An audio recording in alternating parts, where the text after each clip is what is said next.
आज के इस अध्याय में हम मेवाड़ के महाराणा सांगा के बारे में अध्ययन करेंगे।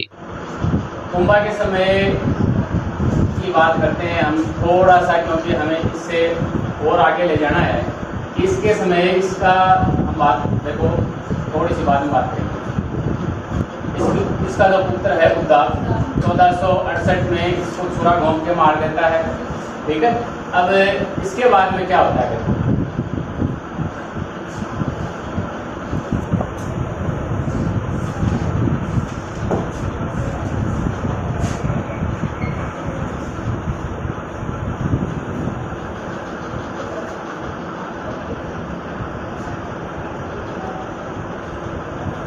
यहाँ ये मेवाड़,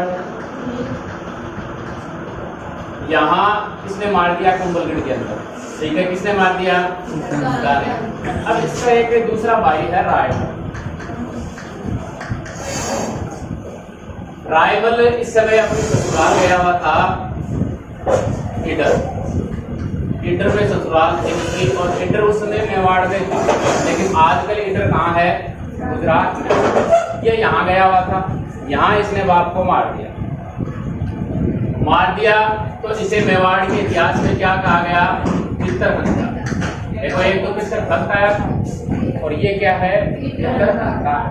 तो पितरहंता कहा गया इसलिए जैसे ही मारा तो मेवाड़ के सरदार चूंकि महाराणा कुंभा को बहुत पसंद करते थे, तो वो नाराज होने स्वाभाविक थे, नाराज हो गए, तो इससे नाराज हो जाते।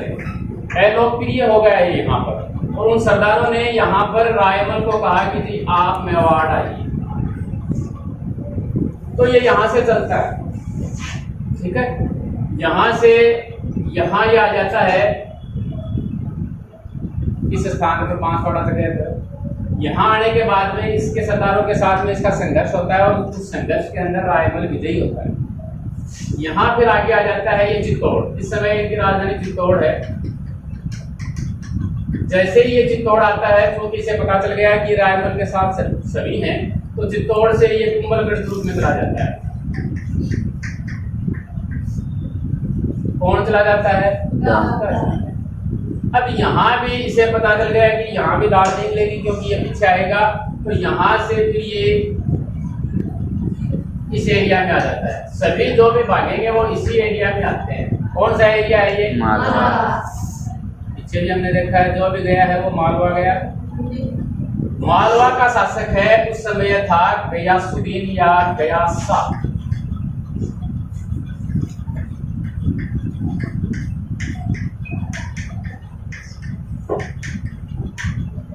ठीक है, इससे कहता है जी कि मेरी सहायता कीजिए मेवाड़ का राज्य मुझसे प्राप्त करने।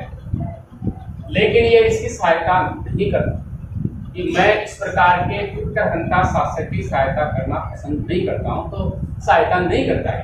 तो ये वही बात है, वो कहता है कि मैं मेरी पुत्री का विवाह आपसे करूँ।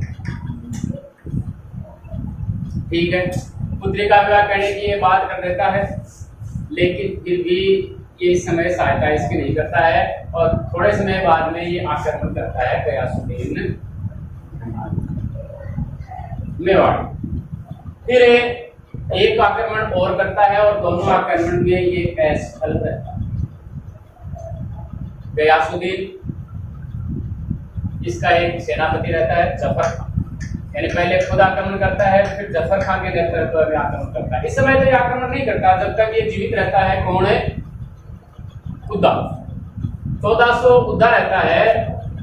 उद्दा का शासनकाल 1468 से लेकर 1474 तक 73 तक रहता है सभी। अब देखो, पहले ये मना कर देता है, फिर विवाह करता है, तो ये राज्य हो जाता है। लेकिन इसी परिस्थिति में इसी समय 1473 ईस्वी में आकाशीय बिजली गिरने से इसकी मृत्यु हो जाती है, यानी इसके समय ये आक्रमण नहीं कर पाता, उद्दा मर जाता है। उद्दा मरने के बाद में रायमल तो राजा बनना ही था, अभी तक वो घोषित नहीं हुआ था, तो 1473 से रायमल है वो शासक बनता है 1509 रायमल शासक बन गया।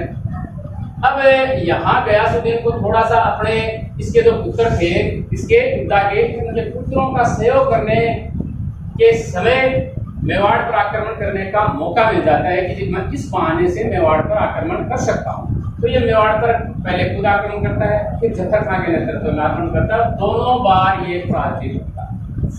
ठीक है, फिर यहाँ पर शासक बदल जाता है मालवा के अंदर।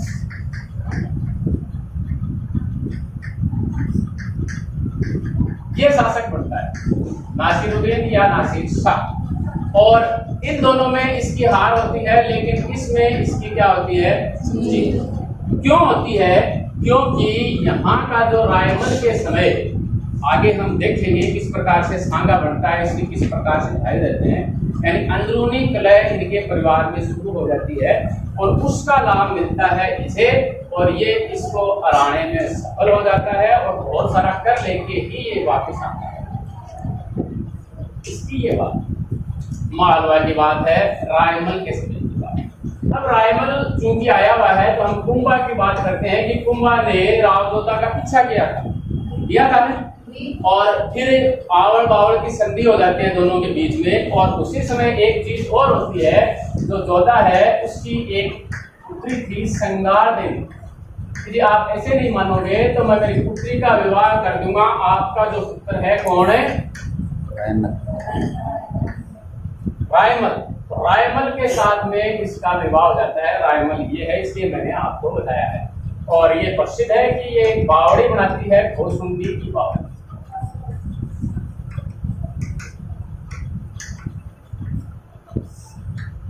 अब देखो आगे, रायमल शासक बन गए। रायमल के शासन के समय में लगभग ठीक ठाक ही रहता है। इसके बाद में हम आगे चलते हैं कि आगे देखो रायमल है, इसके 3 पुत्र होते हैं। 3 क्या, देखो अलग मैं बताता हूं। इसने कुल 11 शादियां की थी, तो 11 पत्नी थी, और इन 11 पत्नियों से इसे 13 पुत्र थे और 2 पुत्रियां थी। अब सभी इसका देखो एक दोष रह जाता है इस राजा में, रायमल में, कि इसने जीवित रहते किसी को भी अपना उत्तराधिकारी नियुक्त नहीं किया। अब उत्तराधिकारी नियुक्त नहीं किया तो सभी फिर राजा बनना चाहेंगे, इसके जो भी पुत्र हैं। लेकिन कई जगह तो है 4, लेकिन अपनी किताब में 3 है, तो हम 3 की चर्चा करेंगे। चौथा एक राय सिंह और, ठीक है, राय सिंह मैं इसे नाम लिख देता हूं, लेकिन अपनी किताब में नहीं है तो हम नहीं चर्चा करेंगे। देखो एक है इसके अंदर पृथ्वी, ठीक है, एक है जयमल और एक है संग्राम। ये है वही उड़ाना राजकुमार, बहुत शक्तिशाली था। अब देख, सबसे बड़ा था ये, इससे छोटा ये था, इससे छोटा ये था। अगर हिसाब से देखा जाए, अगर बड़े पुत्र को राजगद्दी मिलनी थी तो इसे मिलनी, उसके बाद में इसे मिलनी, फिर नंबर आता संग्राम। अब ये क्या करते हैं कि जी सभी बढ़ना चाह रहे थे, बाकी के नहीं बढ़ना चाह रहे थे सभी। ये मान लीजिए कि 10 किनारे हो गए या फिर 9 किनारे हो गए, कई किताबों में अलग लिखा हुआ है, ये अलग हो गए। ये 3 बढ़ना चाह रहे थे, तो ये एक बार एक ज्योतिष के पास जाते हैं, हाथ दिखाते हैं। आपकी भी तो इच्छा रहती है कि जी मैं कहाँ तक पढ़ूंगा, क्या मैं बढ़ूंगा कि नहीं बढ़ूंगा, कुछ कब मेरी मृत्यु हो जाएगी, कैसे मर जाऊंगा मैं, है ना। इस प्रकार से ये इनकी अभिलाषा तो राजा बनने की थी। जी बताओ कि राजा का योग है, हम तीनों भाइयों में से किसके लिए? तो जो ज्योतिष है वो कहता है कि जी ग्रह तो सभी के अच्छे हैं, लेकिन जो राजा का योग है वो किसके है? संग्राम।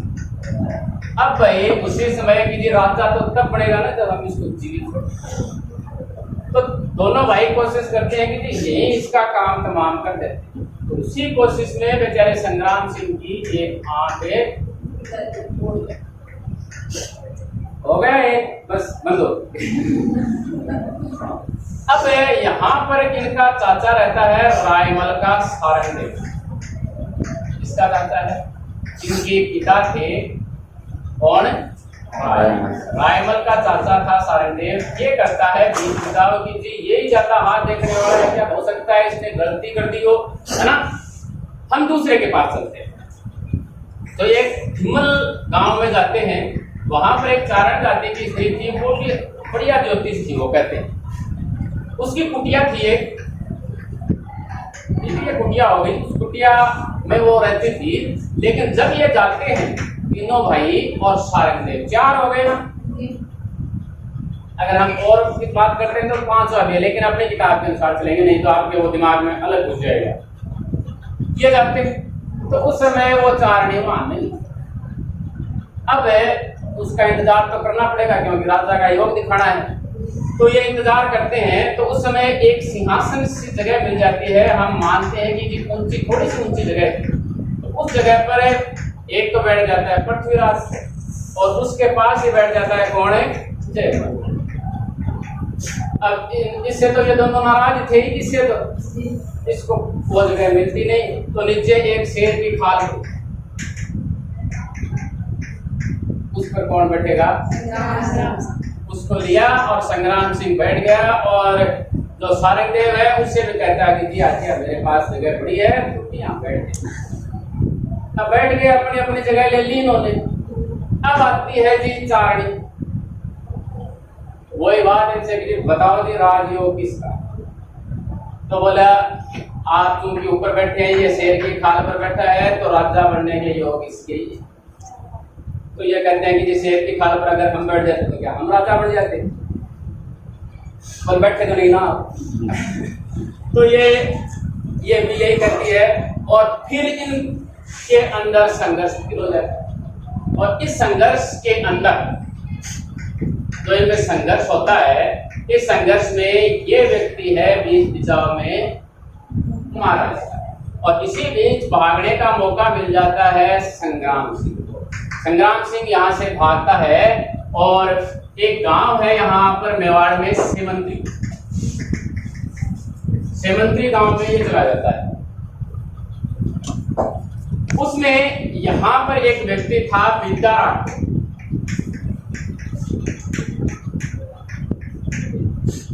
विद्या राठौड़ के पास ये चला जाता है कौन है,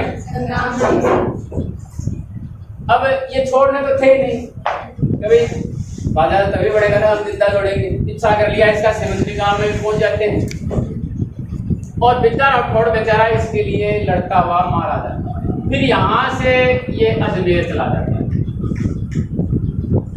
अजमेर में एक व्यक्ति थे करमचंद पामा, और उसके यहाँ वो सारा आसरा लेता है। अब एक बार ये यहाँ चला गया। अब देखो क्या होता है कि अभी जीवित है दोनों, पृथ्वीराज और जयमल, और ये अपनी जान बचाता हुआ फिर रहा है अजमेर। आ गया अजमेर। अब 2 भाई है, पृथ्वीराज यहाँ पर है, राय सिंह जो इनका पिता है रायमल, उसके साथ में है यहाँ पर, और दूसरा पुत्र जयमल जी। ठीक है। अब होता क्या है कि एक एरिया है यहाँ पर सिरोही, ठीक है, इधर ये सिरोही में इस समय शासक था जगमाल, ठीक है। और ये जो पृथ्वीराज कहें या तीनों कहें, इनकी एक बहन थी आनंदी बाई या आनंद बाई, इसकी शादी कर दी गई इसके साथ में, राव जगमाल के साथ।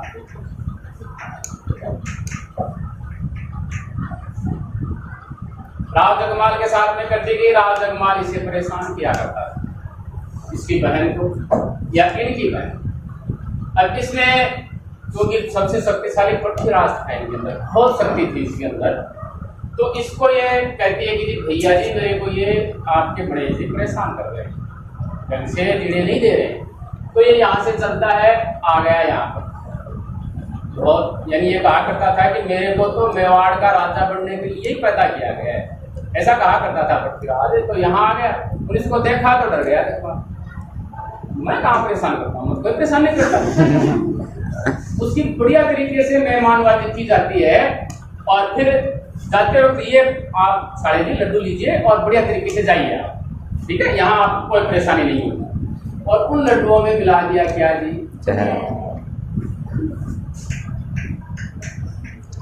ठीक है।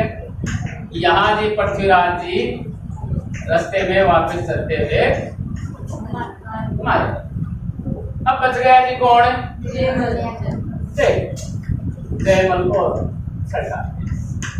मेवाड़ में एक रियासत थी टोडा, ठीक है। अब टोडा जो रियासत थी उसके ऊपर गुजरात के शासक ने अधिकार कर दिया।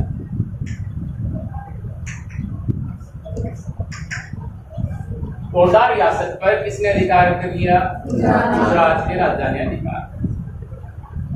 अब गुजरात के राजा ने अधिकार कर लिया तो ये तो वापस तो जाएगा। और इस जो टोडा का जो राजा था उसकी एक पुत्री थी ताराबाई, बहुत सुंदर थी। ये पुत्रियां बहुत सुंदर हुआ करती थी राजाओं की, जिनकी कहानी पढ़ते हैं यही आता है ना, ये भी बहुत सुंदर थी। तो ये कहता है कि जी जो कोई मुझे मेरी टोडा जागीर वापस दिलाएगा गुजरात के शासक से, मैं अपनी पुत्री का विवाह उसके साथ करा। ये सुनता है जी कौन है? जयमल आता है यहाँ इनके पास में और ये कहता है कि जी आपकी पुत्री की शादी मेरे से कर। तो ये क्या बताएगा इसे? कि इस शर्त के अनुसार मैं शादी कर सकता हूँ। तो ये शर्त तो ये पूरी कर नहीं पाता था, इसलिए इसने इनके साथ में करी बदतमीजी। यानी इन पिता पुत्री दोनों के साथ में ये बदतमीजी करता है। और बदतमीजी करता है तो जयमल है इसे क्या कर देता है? मार देता है। और सूचना कहाँ पहुंचा देता है? कि हमारे दोनों पिता पुत्रियों के साथ में आपके पुत्र ने बदतमीजी करी है और बदतमीजी का हमने सबक इसको सिखा दिया। अब इससे पहले ये मर गया, दोनों भाई मर गए। इससे पहले क्या होता है कि इसके बाद में पृथ्वीराज बाद में मरता है इससे, लेकिन कहानी में मैंने आपको पहले बताया है पृथ्वीराज टोडा की जागीर जीतता इससे देता है और ताराबाई से विवाह होता है। पृथ्वीराज जो है इसका भाई, उसकी शादी होती है इसके बाद ताराबाई। बहुत स्नेह किया करता था अपनी इस पत्नी से, ठीक है। और अजमेर में एक दुर्ग हमने बात की थी गढ़ बेटी, और उस दुर्ग का ये पुनर्निर्माण करवाता है और उसका नाम बदल के क्या कर देता है? तारागढ़। अब दोनों भाई से ये करमचंद पवार के पास था, ठीक है। अब जैसे ही मृत्यु के नजदीक पहुंचते हैं रायमल, तो आमंत्रित करते हैं संग्राम सिंह को कि जी आप मेवाड़ आइए और यहाँ की सत्ता संभालिए। तो 1509 में इसे मेवाड़े बुलाया जाता है और इसका राज्याभिषेक किया जाता है। तक हम बात कर रहे थे राणा सांगा के उत्तराधिकार संघर्ष की। राणा सांगा के बारे में बाकी का अध्ययन हम अगले अध्याय में करेंगे।